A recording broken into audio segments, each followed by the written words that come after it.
2, 1. Welcome to Your County on Community 7 Television. I'm Veis, and I'm your host. Each month, we look at a different aspect of what's going on in Yellowstone County. And this month is always the best month on the Your County show. Apologies to the commissioners, but this is the best month on the Your County show because it's almost the fair, and that means that we have Bill Dutcher and Ray Massie from Metro Park to fill us in on all that's been going on in Metro Park. Ray, Bill, thanks so much for coming down and visiting with us. Thanks for having us. All right. One other note to normally here on Community 7, we like to keep our social distancing. Mm-hmm. We only have one guest on, but these guys work with each other. We got here with our masks on, but it'll blur our words, and we are in our lobby at Metro and everything, and so yes. But day to day, you guys work right next to each other, and so they've already exposed each other to whatever. Yeah. If there was anything going around, chances are both of us would have had it and moved it to each other. And we've been there every weekday since March 14th, not counting some weekend events, so we're in good shape. Well, someone might claim you guys have already contaminated each other. That's probably true. We probably are, considering all the people that we see in a given year, especially this guy. Before this whole thing broke out on March 13, we probably had 80,000, 90,000 people through the arena. Oh, the state wrestling. Between state wrestling and everything Monster else. trucks, B divisional, B state, not B state, B divisional, A divisional, Ray, the mega tournaments, and then we were going into the final night of undefeated Hardin, and the number 2 Billings Central girls playing. We were going to have 9,000 people that Saturday night. We were just talking about, and that's what would have been. And we had just done a walkthrough with the 32 NEI for the Alex Tyson for the 32 NEI teams the next week after state basketball. Yep. And then PBR, and then the dominoes. It started falling at that point in time. We spent a lot of our time really focused on what do we do next, because this was, as we were talking before we went on air, it was a very evolving circumstance. I mean, everything changed day in, day out. First, we didn't know how it affected people. Then, what level of illness can it generate? Mm-hmm. How does it spread? I mean, if you go back and think about masks aren't effective, according. And all the different things that have changed over the 4 months we've been working through this, mm-hmm. Everything just was completely in an uproar, and we were trying to figure out how to get our feet under us and what we're going to do to produce events and to have fun at Metro Park. Sure. Walk us through kind of the mechanics then of that day. The final day of the state basketball tournament, everything's a go, and then all of a sudden it's not. Kind of walk us through that particular day and how it played out. And then, that day, I was there that night heading out. In fact, I was talking to Chairman Pittman. He was going down, and we were going to he did a welcome that night to the crowd. We had such a wonderful crowd on Friday night leading up to it. And then Saturday, I had talked to the MHSA tournament director and was going to help hand out some awards on Saturday night, and undefeated Hardin boys, and then we had the Haver girls who had won last year. It was going to be, I know we would have been at 9,000, which is the biggest tournament you have in the state, high school, and that's what we would have had that night. And so to find out that night, when, as they did in the other 3 cities, that ended, and refunds could be the next morning. It was stunning just to know. You might have expected a building if it had let's say a mechanical breakdown or something. Sure, you might have that. But when you went south in every city, and I believe it was Butte and Bozeman and the 4 of them, and every single one going into that final night, it just froze everything, literally on ice. I went out the next morning, and people were in our lobby getting refunds, and it was just. It just turned the whole momentum, and then to see right after that, I know Jeff and I were supposed to go to a conference a week later before the NAIA in San Diego, and then the dominoes, when they started falling, it was the travel and the NAIA, and then Alex, it was NAIA, and then Ray, you were dealing with the mm-hmm. PBR and the Share concert, and That's why graduation was so important. We can move ahead a bit, but Yeah. when graduation was able to happen, by then we had the safety standards, the health standards, the clinic, the school district, the TV stations working together. How is this going to work? And boy, have we learned a lot since then, Ray. Oh, we have. I mean, if you think about, like I say, from the beginning to where we are today, we understand more about the things that we're going to try to do to help keep people safe. And you don't come to any event, you don't go any place unless you feel safe. And so we've spent a lot of effort at Montana Fair for doing two things. One is to make sure you're going to have fun and to make sure that you get to have it safe. This guy says every year, safe, friendly, and fun are his bywords. Notice what the first word of that group is. It is not fun, it is safety. And Bill has always preached that throughout all the time he's been at Metro Park. We want to, and we're going to have a safe fair for you this year, which is why we've made all the different changes that we've done in the fair for this year in order to make sure that you can come and be safe and have a good time. Sure. Let's step back maybe a little bit. So then, how did that work when the NAIA basketball cancels and then PBR and Share? Do you guys have agreements with them? Do they have to cancel? Do you have to cancel? How do the mechanics of that work? And does it kind of get postponed, or kind of walk us through where some Ray of and that? Jamie come in is a lot of the postponements. Yeah, in fact, we're getting ready to pick up those contract postponements from, you had Yellowstone Valley Co-op, and you have the Chamber Breakfast with Tony Hawk. All those are moving into postponements, which is, Ray's World knows that better than ever. But a lot of our as things happen so fast, a lot of our priority was keeping people working. We have a good staff out there, a big staff, and that's what has made this, as we get into the fair, be able to work. There's a lot of places they don't have a staff like Metro Park but still, I know the commissioners are looking at dollars. We just got paid the other day a check for the National Guard building the hospital beds. Sure. And then came the drop-off site. I know that Tim Fox was down there, Attorney General, with the commissioners and face masks, as this was the new world. And we had started renting buildings for drop-off sites, for testing sites. And then, as they outgrew the courthouse for the sentencings, this has been a major part of us. We have not had to lay off one person. And you can tell when you look at the grounds and everything, we're so appreciative of the county commissioners keeping everybody working. But we also have been having sentencings, jury selections that have outgrown spaces in the courthouse. So as fairgrounds all across the country and arenas have been doing this nationwide, it's been nice to see some revenue sources coming in the meantime till we could get back in business again. So then the next step then, okay, we kind of don't know what's going on and we got to postpone all these events. But the next step is then we sure would like to have a graduation. We sure would like to do that. Walk us through how you guys made that happen and what did you need to do to make that happen at Metro Park? Well, it all really comes down to Billings Clinic and Jim Duncan and his force of will as much as anything for driving that forward. But the idea was, how are you going to do this? What's it going to look like? How can you be safe? And we went through several different scenarios. The school district passed the first time we talked to them about, no, we're going to do our own thing. And then they had more pushback as to what it is that we really want a traditional graduation. And so what's it going to take to do that? Well, we got to mask people. We got to socially distance them. We have to limit the number of people in the arena. So we did all those things. Billings Clinic was really at the forefront, especially the infectious disease people at Billings Clinic, really to drive, here's what we need to do. We got the new cleaning equipment that we received. Cleaners that sprayed down the seats, ionized. in between, added an hour in between each graduation for complete cleaning. So we still didn't know, even at that point, if the disease was not, or the virus was not spreadable by contact. We weren't sure, is there a contact spread? Is it aerosol? What is it that causes this disease to move? And because we didn't know, we were going through all the protocols to make sure we could do everything we could to help keep people safe. And we did that. The ionized cleaners are really, the guys have fun with them because they look like little toy squirt guns. Yeah. And they charge the ions so that when you spray down a seat, it actually goes behind and attaches to the chair, dries in 10 minutes, and you have a area that is as clean as you can possibly make it. We're using those at the carnival. When Mighty Thomas Carnival comes to town for the fair, we'll use those to help clean the cars that people ride in, so that while you're in one car, the next car to you is empty. That one's drying while you're in this one. When you come out of of this one, the new people go into the one that's dried off, and yours gets sanitized. It's the greatest thing ever, and we can clean a building the size of the arena with 10,700 seats. So what, about 40 minutes, something like that? Yeah, it did not take. The nice thing was for us, because we were there every day. We've been there. You and Tim Goodridge, Jeff, you, me, managers, team.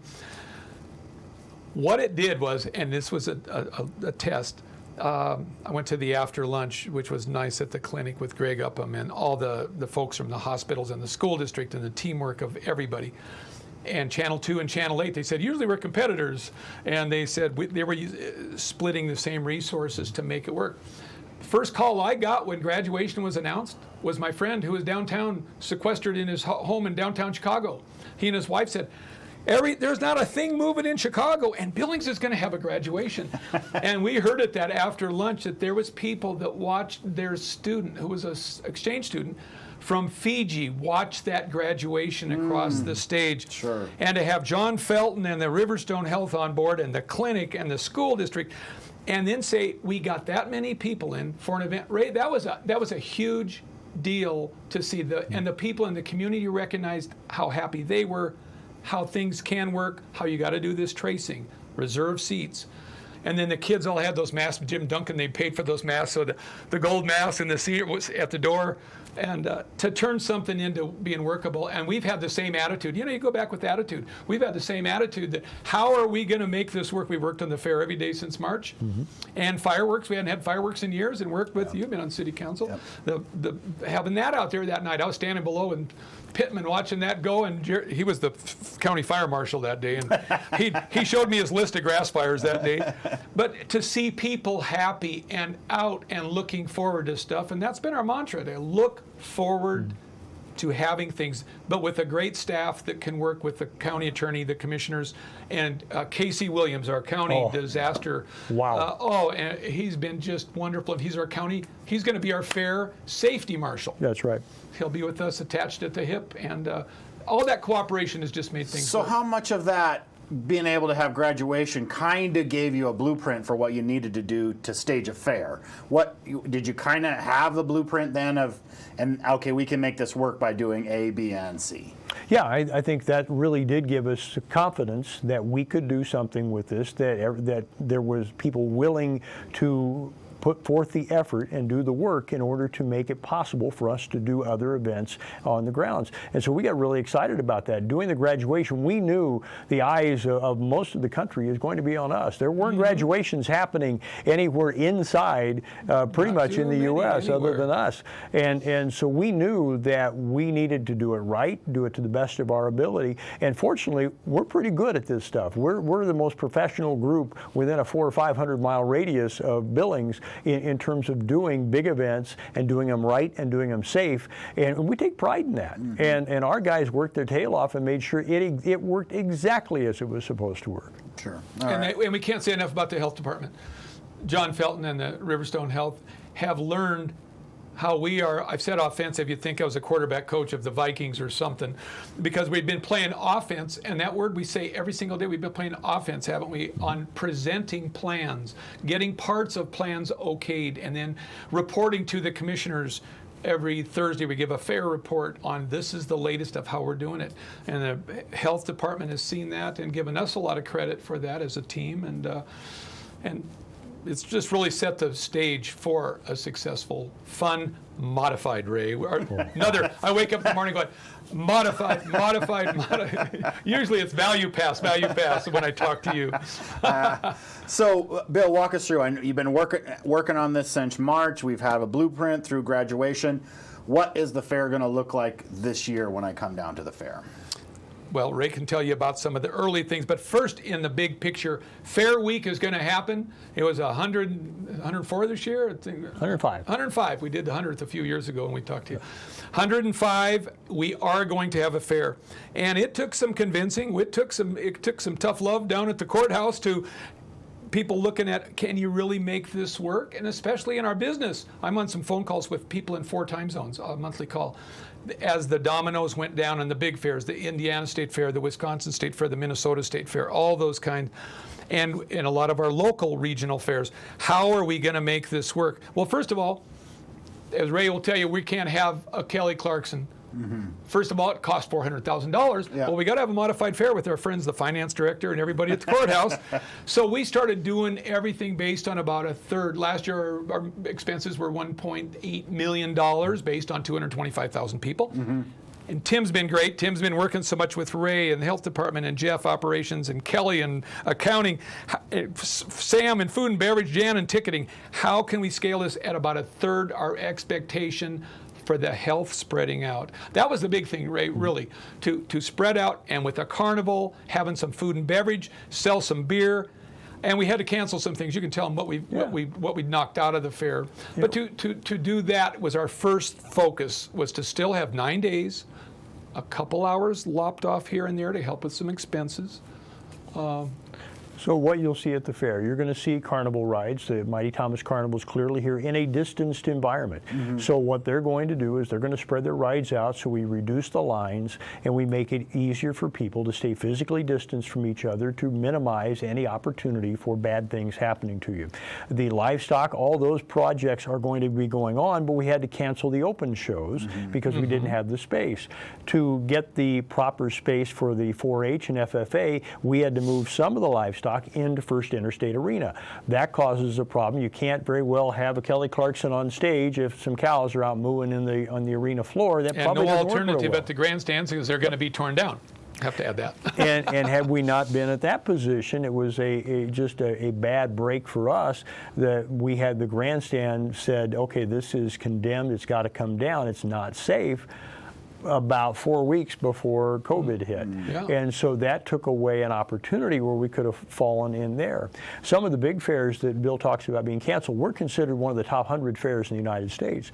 And you're talking about the Granddaddy fairs in Minnesota and Texas and Wisconsin and Indiana. The Big E just went down in Massachusetts. Some massive fairs, but they have massive expense budgets too. They don't have the ability in most of those locations, in fact none of them that I can think of, Texas, to pivot Texas. and take advantage of the things that we have on the grounds and go, okay, how can we rework this to make it work financially and to make it work within the staff we have, and that we can make it work for the people of Yellowstone County and southeastern Montana. We have the ability to do that, and we said, why would we not? Why would we fail to do our job? As Bill said before, our responsibility is to do these things. That's what we get paid for, is to find a way. And he drives and goes, we need to find a way. What are we going to do? And we found a way. Sure. What I know we're not having Kelly Clarkson, but are there night shows? And if so, what are they? Well, Ray's going to tell you about that. Let's get Ray. He works with Jamie on that. Yeah. So but I want to say, Ray, we got to right off the bat mention, we knew that if we were not going to have some of our traditional things, we get pinged on in certain radio stations and stuff where they say, well, you guys, why isn't it a free fair? Well, if you look at our flowers and our garden clubs, and AMR costs money, which we have, and we're not cutting, we have sheriffs. Peer security for lost children. So those things we're going to have. But we cut the gate to $5, didn't we, Ray? And that was one of the first things we did. So your value is a condensed, modified. So the first thing we did was modify that down, Ray. And it's all been about modification. Yes, we have a Grammy Award winner performing on the grounds this year. Fair, the Brewers Grade Band will be on the lake stage. They won the Grammy Award here last year, I believe, for some of their work. We also have Eric E. will be playing at the Downtown Exchange Club patio, which used to be in the by the Yellowstone room. but it's now going to be kind of halfway down the grounds. All the food vendors are moved around because the grandstand is now a shell of itself, waiting on the settlement of whatever goes on with that in order to do what we do with that. We didn't talk about cornhole, which the Downtown Exchange Club is putting on a cornhole tournament every weekend beginning July 24. They'll have cornhole tournaments every single day with winnings of cash, $500 and more in some of these tournaments you'll be able to play. It will have bingo will move out of the Elks Bingo Hall because you can't social distance anything in that hall. So we moved it over to the small bay of the pavilion. We'll still have our vendors inside and the large bay of the pavilion. So there won't be as many because they'll be spread out, but they're still there. We'll have great fair foods, some of which we'll get more of as we get closer to the full fair dates.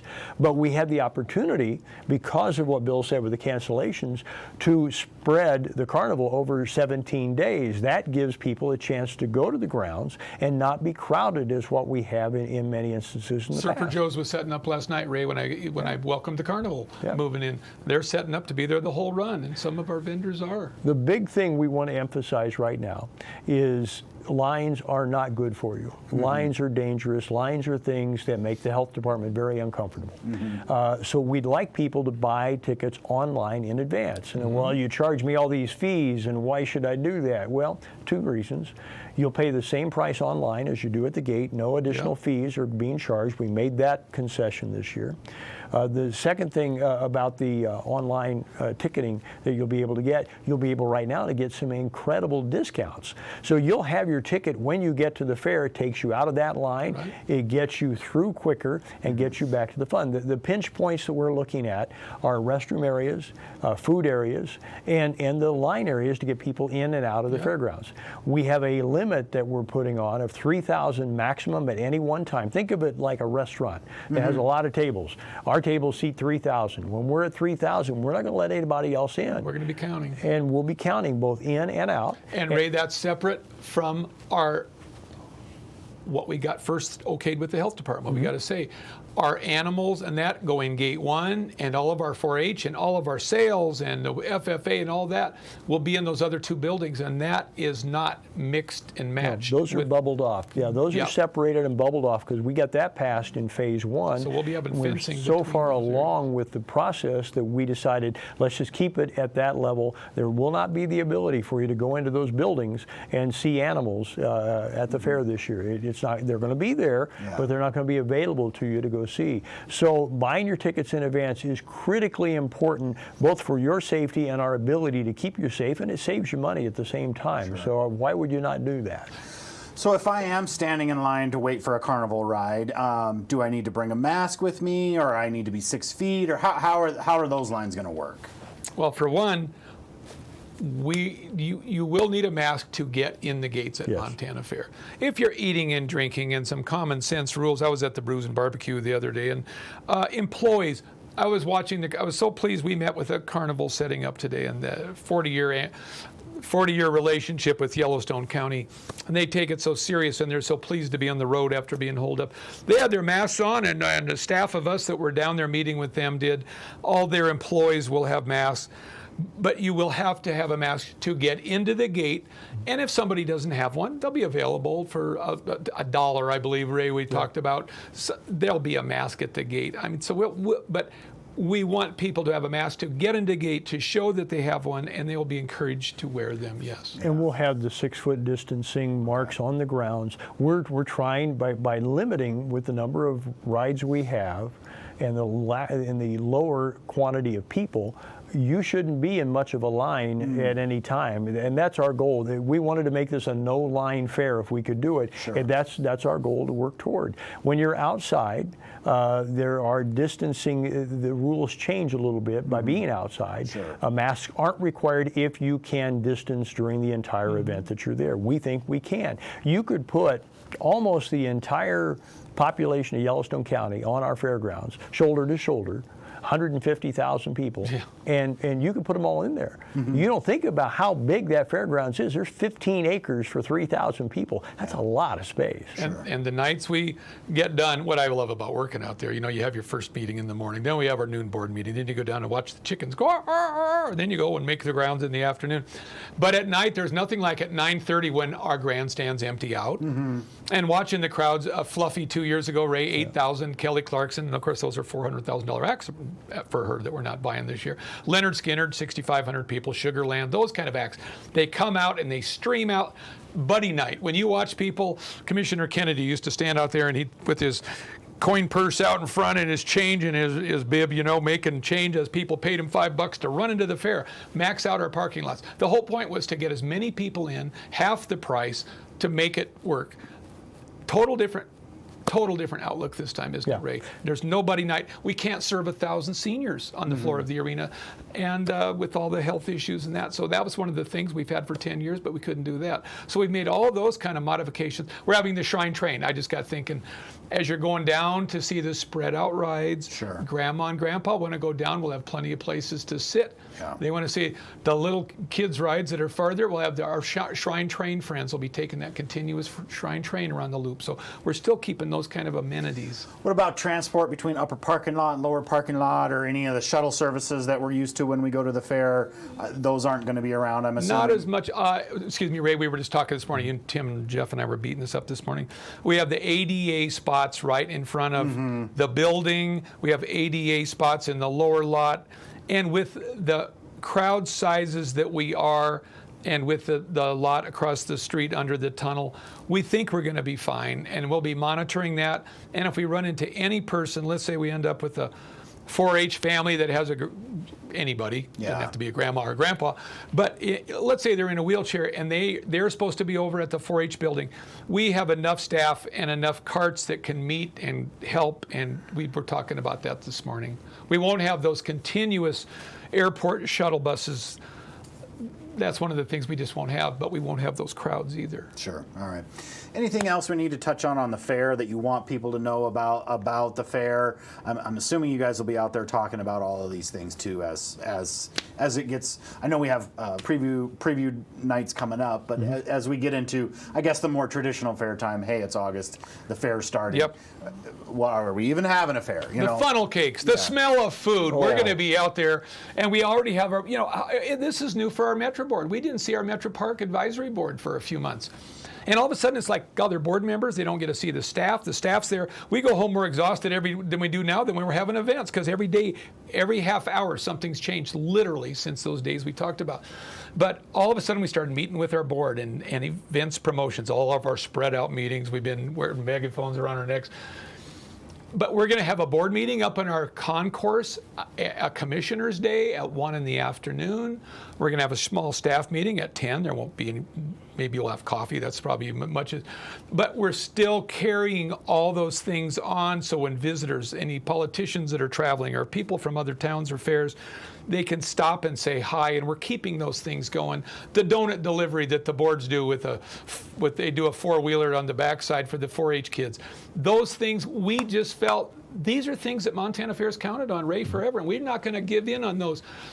We're just not going to. And Kelly came through with some money for us and said, you don't have to give up the donuts this year. And the board said, we want to have some lunches. Some of them we're going to be buying our own. The budget's got cut. Yeah. The commissioners are going to have fair food for theirs, where they'll get visiting commissioners will get a voucher and go down and eat fair food. But those things we want people to know, as Ray started out, safe first, fun and friendly, and we'll be there the whole time. And 2 to 11 instead of midnight, it's going to be 11 and 2 starting.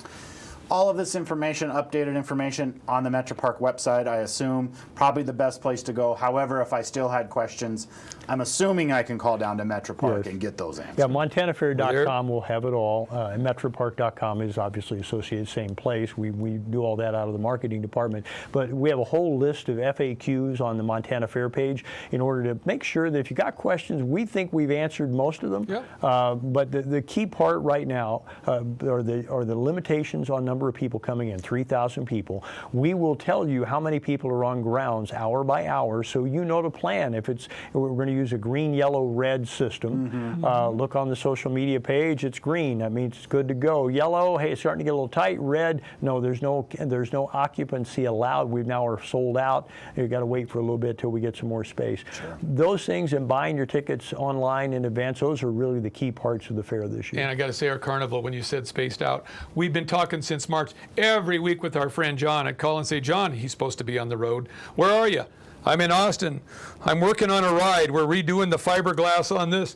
But they, like he said, the big wheel, that they call it the big wheel, and we're having those mega rides come from Speed, and those other ones from Texas. Those are the super rides that are 200 feet up in the air.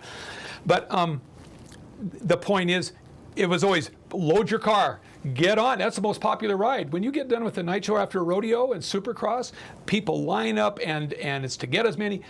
Everything is going to be spaced, as Ray's already brought out, and they've been so on the active front end thinking about that, how they're spacing them, how they're separating families, and cleaning.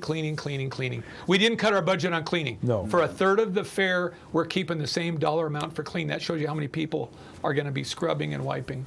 Well, gentlemen, I have no doubt we could continue this conversation for at least another hour or so. Again, it's always one of the most fun ones to do. But Ray, thank you so much for coming down. Bill, thank you so much Always for a pleasure. coming We down. look forward to seeing you at Montana Fair. Again, folks, if you have any questions about Montana Fair and how it's going to be put on this year, I know these gentlemen want you to go to the website. They want you to call. They want you to feel like your question got answered, so give them a call. And thanks for coming on Your County.